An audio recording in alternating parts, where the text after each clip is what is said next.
Hi, everyone. I'm Dr. Mina Jewel-Pelley with Bluebird Dermatology. I'm a board-certified pediatric dermatologist in the North Houston Spring area, but I see patients all over Texas and even Colorado. And I have to say, my favorite part of having a social media platform like this is being able to share people's stories in the hopes that it helps others going through a similar journey. Because with that hope comes the possibility of transformation and healing for you as well. Everyone has a story to tell, and I want to know yours. And what I hope is particularly transformative about today's interview is that it is with a kid, or I should say, young woman.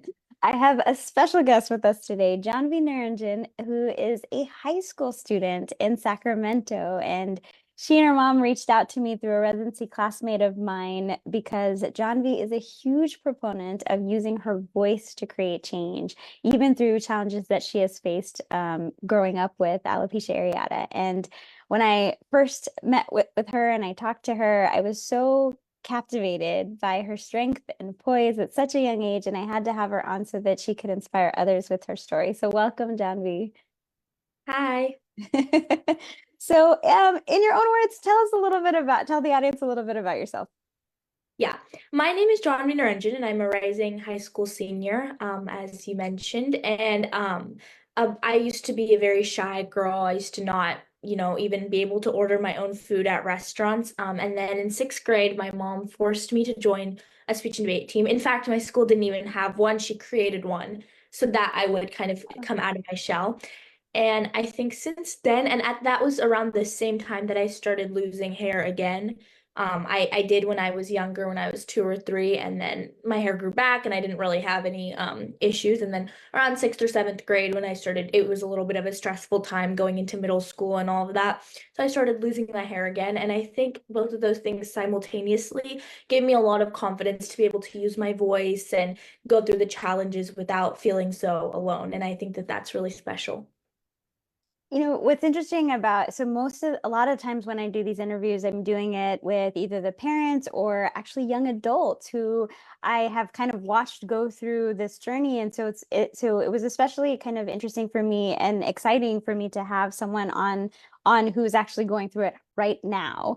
And so what do you remember? Because you mentioned that you started to have alopecia when you were very like 2 or 3 was the Yeah. first time that you started. Do you remember anything about that time? No, I don't. But I do remember that I see when I look at pictures from that time, I always have like a big bow right here, a big flower, because my mom was always trying to like cover it up so it's not seen. So that's the only thing that I know, but I don't really have any memory or recollection of that. Do you remember it like ever like just bothering you or just being any awareness of the fact that you didn't have hair in certain areas at all? I don't think so. Okay. When I was that young, I don't think so. I don't think I remember that. Do you remember when it started to be more in your awareness? Yeah, that was probably around sixth or seventh grade when I started losing it again. I had like a little spot on my head, but that didn't really bother me too much. I just covered it up. It was fine. And then I think around seventh grade, I had a little slit in my eyebrow. And I kind of just convinced myself that I had like scratched it off or something because I never had it anywhere other than my head. And it was always in the back or somewhere where I could cover it up. So I kind of just was like, oh, maybe I scratched it out. I don't even know where that would have come from. But I was like, oh, I just scratched it out or it fell off somehow. It's going to grow back. And then I lost all my eyebrows. Luckily, at the time, we were just going into COVID.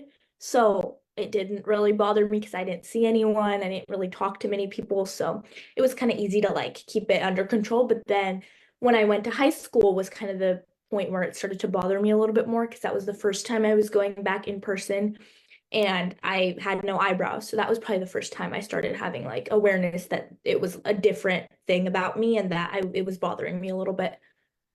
Did you find that it bothered you more in the way that you felt about yourself, or did that kind of come from other people and maybe when they asked you about it, or if they asked you about it? I think what bothered me, I didn't mind talking about it. I wasn't necessarily like, oh, it looked different. I didn't mind how I looked even without eyebrows. I think the issue with it is like it was like everyone could see that I was under stress. You know what I'm saying? There was no way for me to hide it because everyone could tell that I was in a stressful situation and that's why my hair was gone. So I think it was more the fact that my mental state was constantly displayed on my face to see that bothered me. It wasn't necessarily how I looked. So that was more of an internal thing. People do make comments, but honestly, I find them kind of funny. I make comments sometimes. You've you've maintained kind of a lightheartedness about it, and it sounds like that has helped you sort of cope with it a little bit better. Yeah. I mean, if people are gonna make jokes, I might as well make jokes with them. And I found it actually has helped to bring awareness to the condition, honestly, because I remember one boy in my class last year, he was like, I had told him he would make fun of my eyebrows, and I would tell him, oh, I have alopecia. And then a couple weeks ago, he was like, is that an actual thing or did you make that up? I was like, no, it's an actual thing. And he was like, oh, really? And he was like, I'm sorry, I was making jokes. I thought you were making it up. So like it brings awareness at a certain level. So if it does that, I'm happy with that. The majority of the time when people ask questions, it's usually because they're curious. Yeah. And for you, it is because it's your story. You get the chance to decide how you want to react to it, how you, or even if it's a time that maybe you don't want to talk about it. And that ultimately is your choice. And when I take care of patients, a lot of times I help them anticipate a little bit better. Like so when they're going through any struggle, no matter what it is, whether it's a visible skin difference or something that's going on internally, sometimes when you can sort of think through what you might want to share about your own story before the questions come, then when they do come, the anxiety, the stigma of it kind of goes away because you have control over how you want to share that part of yourself. And so I think that is something that you've probably realized kind of really early on. How did you? So I guess it sounded like you kind of got pushed into a situation where you got to use your voice because your mom created the program. But do you think that she did that so that because she identified something in you that she saw or very early on? Well, I do know that at the time we had some family friends who were doing it, and she saw that it had brought them out of their shell, and they were, much more they were able to use their voice, they were able to communicate better, and so she just thought that that would be a great opportunity for me.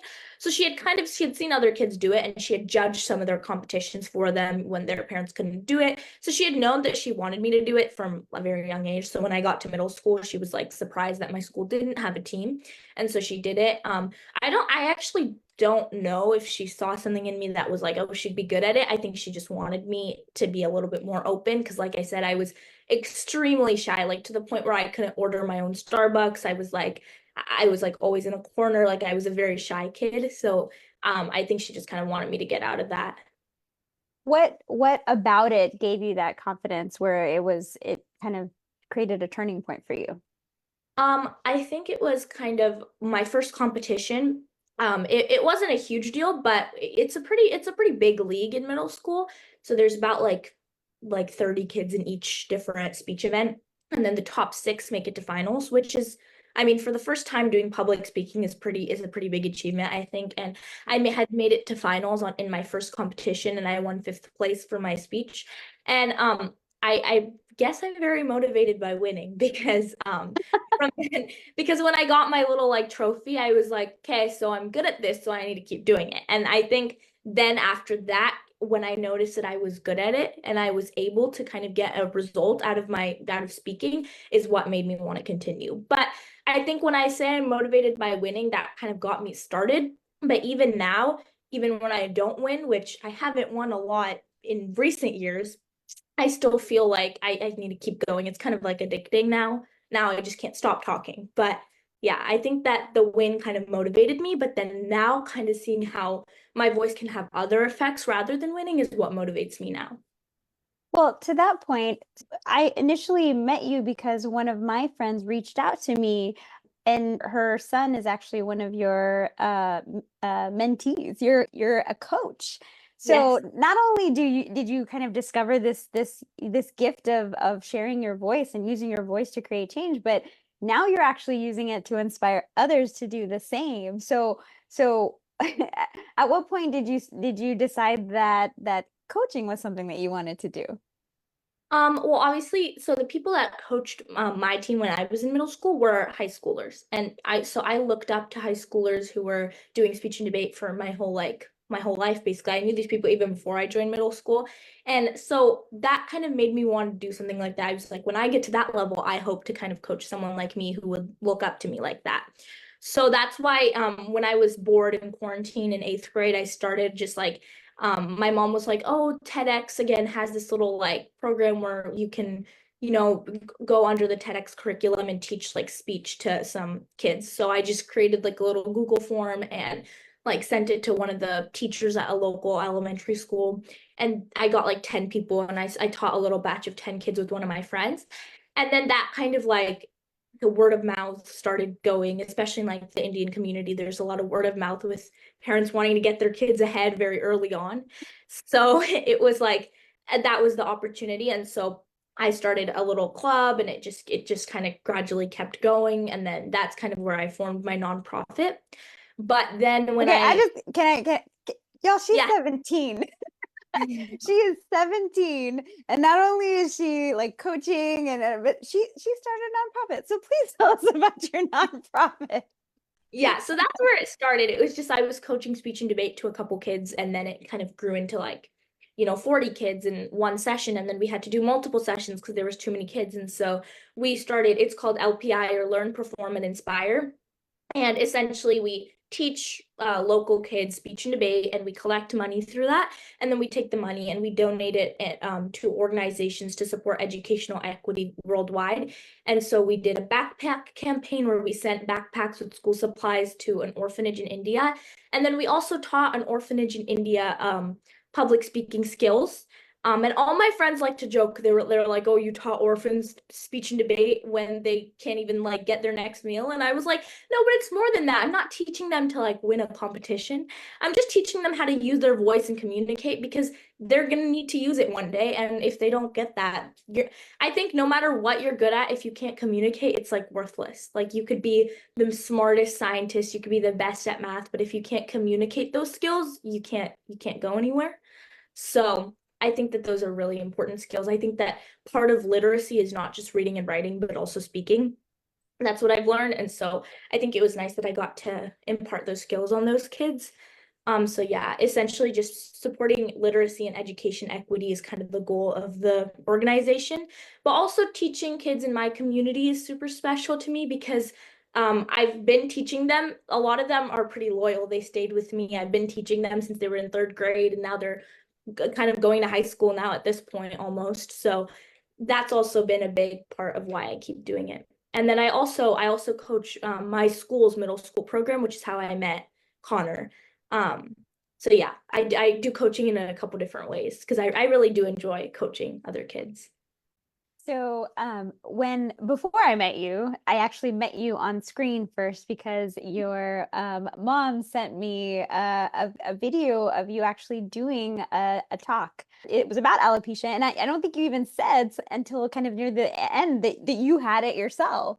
Yeah. And which was, it's always that kind of little kind of shock value, but part of, like I said at the beginning, part of sharing your story, it inspires others to do the same because it gives them hope and that possibility of something that, when you're not aware of all the things that are out there, it's not even in your radar of something that can happen for you. And that could be anything. I wrote a couple children's books, and they're about discovering your joy and celebrating and sharing it with the world. But the best part about it is that kids illustrated it. And the reason why Kids Illustrated, so it's kind of like you said, you didn't know that this was a gift that you had until you started to get into it and you started to be curious about it and you started to explore it a little bit. So Mhm.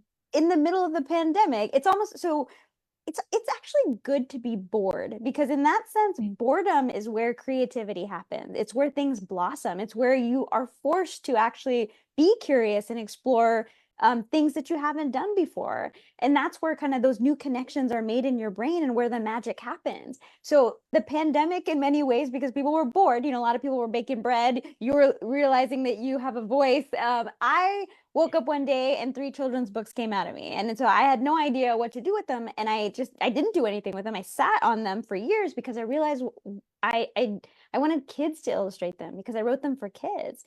And one of my favorite questions to ask my patients is, what brings you joy? Because when I do that, they sit up a little taller, their eyes get a little wider, and they share something from their heart, something that is unique to them, that is a gift for them. And so when I go to schools to share this book, I wait till the very end to tell them that a kid illustrated it. And it's my favorite part because when I look out into the crowd, I see their eyes grow wide with possibility that they could figure out what their unique gift is to be able to share that with the world. Maybe it's writing, maybe it's speaking, maybe it's cooking, maybe it's building, creating, thinking, whatever that is. And when you use your voice in that way, and it doesn't, like you said, you're teaching, it in underserved communities and all of that, but it's just giving them an opportunity to know that they have value and that they have purpose, and in whatever way they use that, that is going to allow them to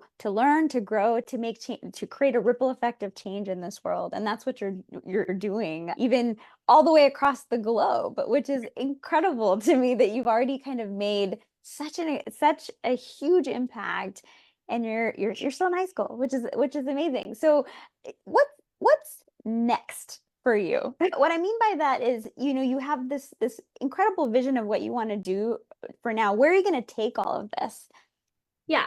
Well, I definitely want to continue supporting education equity and literacy as I go into high school and, later on. Definitely expanding that, but also kind of, working on my own speaking and advocating. I want to be a public prosecutor, a defense attorney after college. So I hope through that I can also, make I want to be the reason why someone feels like they're adjudicated fairly in their country. So I think that is also another way that I can use my voice to create change and inspire others and, get them out of a hard position. So I think in terms of that, that will always stay the same. I will always be trying to use my voice to do that. In terms of this cause specifically, I hope to obviously expand the organization and keep it going for a while, but also, do other things to inspire that same change in other avenues and other causes. What brings you joy? I think definitely something that I realized brought me a lot of joy this year is seeing the kids I teach achieving their goals. Um, we had all year this one team on my team that I was coaching was like desperately trying to make it to finals in their competition. They were like 1 point away at 3 competitions, and at the last competition they did it. And they were on the finals. It was on like a little stage. They had them competing. And I think what brought me joy was that everyone else on the team was sitting there and timing their speeches and cheering them on and was so excited to see them have achieved this goal, even though they hadn't achieved it and they all wanted to just as much. And I think what's special about that is in my high school team, I've noticed that there's a lot of toxicity and a lot of competition between us.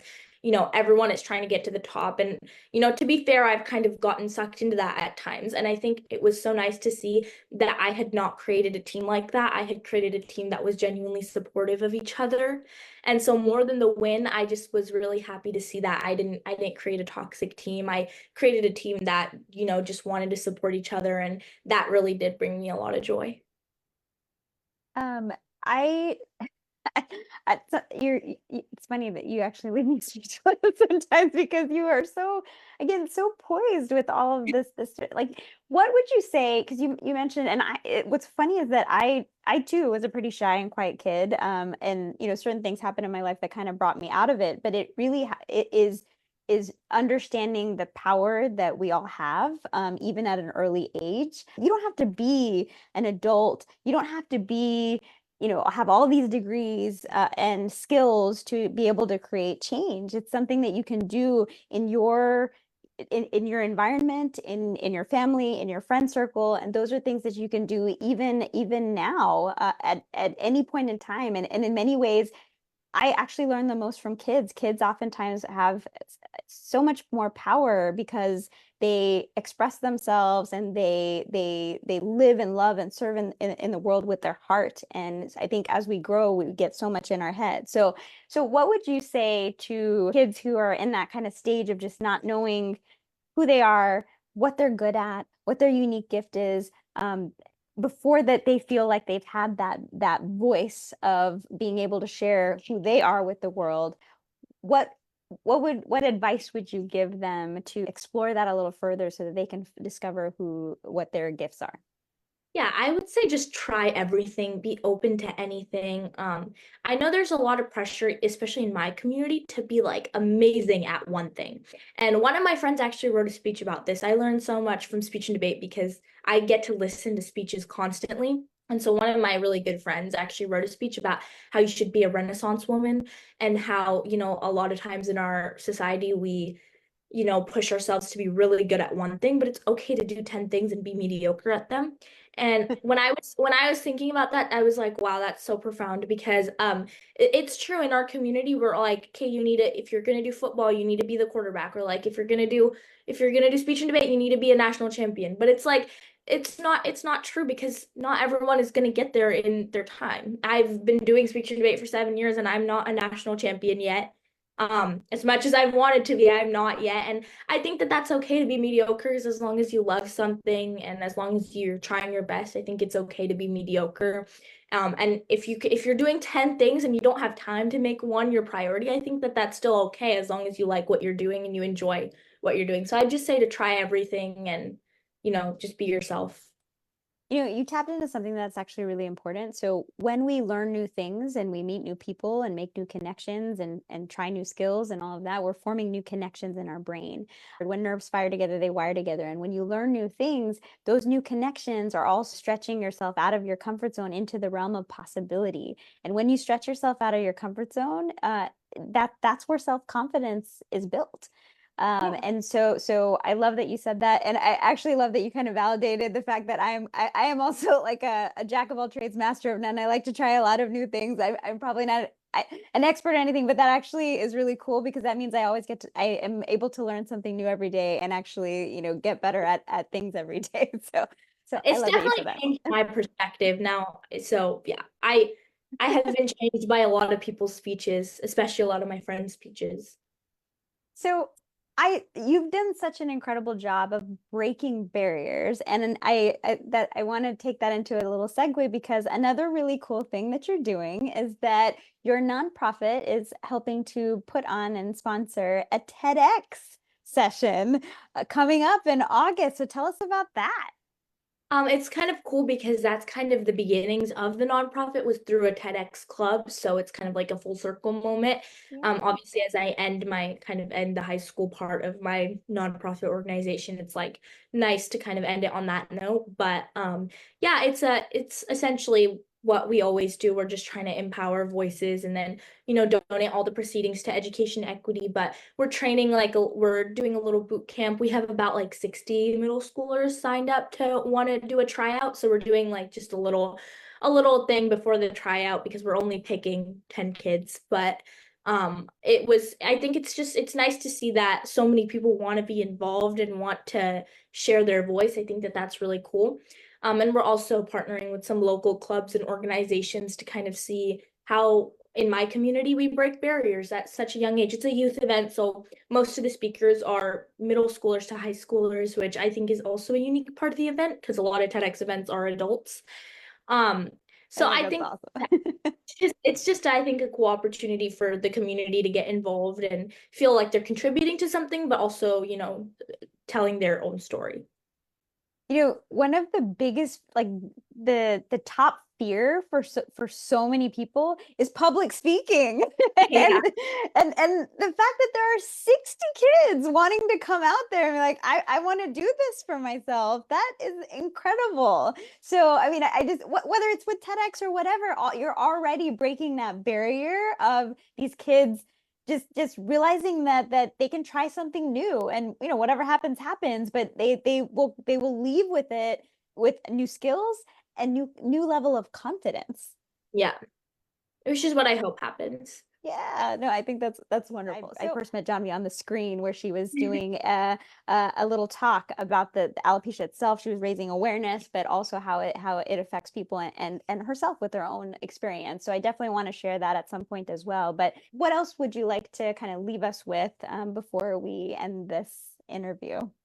Um, Like you're saying, that speech is obviously very special to me because when it started off as kind of a joke. Like all my whole speech and debate team, it's always like, "Where did your eyebrows go?" It's like a whole joke, right? So I just started off by writing some of the comments that they say to me, and it kind of came together in a speech. And after one of my speeches, a kid came up to me and like pulled off his beanie, and he was bald, and he was like, "I have alopecia too."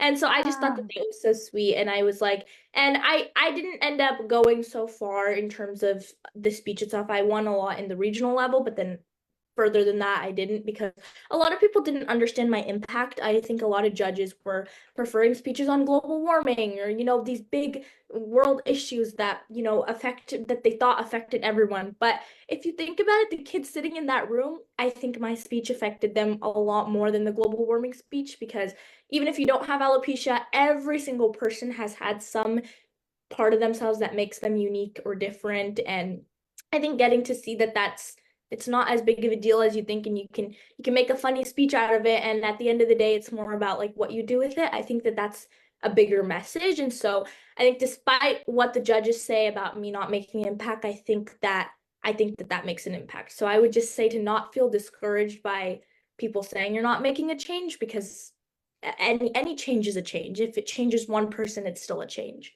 You did change that person who took off his beanie. That made all the difference for him. And you reminded me of a story. So I did a workshop it was about superhero academy, like finding your own inner strength and your powers within.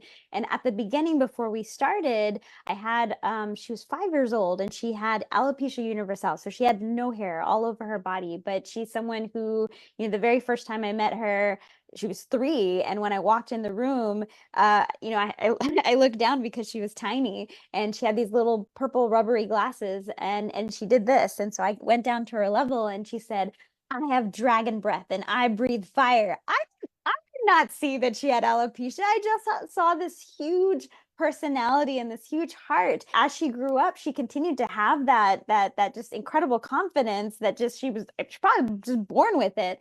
But when she came to this workshop, she doesn't hide the fact that she has alopecia at all, and she sat down at a table. I kind of directed her to a table of someone who was a lot older than her. She was 9 years old, and the reason why I had her sit at that table is because the 9 year old also had alopecia. And I watched that 9 year old look at the 5 year old, and just like her eyes she kind of just kept darting towards her. And then finally she just I could see this level of just like relief come over her. And she just whipped off her wig and said, "Hey, guess what? Just like the kid in your speech said, I have alopecia too." And and all of us who witnessed this moment, we're all have crying tears, because it's that moment when you don't feel like you're alone.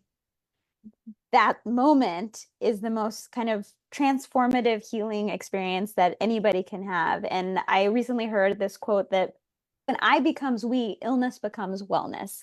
And that's the power of community. Just that sense that humans were built for connection. We're social creatures. And I think so much of that has happened in the last several years. We've just been told to be, isolated. I think we're also realizing how much being a part of a community and knowing that you're not alone is healing. So it doesn't matter whether you were judged and won competitions or whatever. You changed the perspective of that kid simply by knowing that he wasn't the only one who's experiencing something. And if you've had that effect is, and he's going to take that energy of that feeling that he got that you gave him, and Mhm. and is going to pass that on to somebody else. And then so you've already created this humongous ripple effect of change that you're probably never even going to be aware of. And Yeah. you've already done it with me, and you're already going to do it with anybody who watches this. So as you said, as both of us have said, that is the power that we all have, to be able to uplift each other and to share our stories and of hope and transformation. And that to me is where true healing lies. So thank you so much for being so brave and so open and vulnerable and sharing your story, and how like you transformed yourself in the process, and you were willing to be open to learn new things, and in doing so discovered that you had this incredible gift of your voice. And not only do you know that now you're taking it to the next level and inspiring others to do the same. And I can't wait to see how you're going to continue to change this world. So thank you so much for sharing your story with all of us today. Thank you so much for having me. Of course. And I will actually share in the comments below information about your nonprofit and the TEDx as well, so that people can stay tuned to see those videos when they come up. And thank you everyone for watching. With deepest gratitude and joy, keep spreading your love and light. Thank you.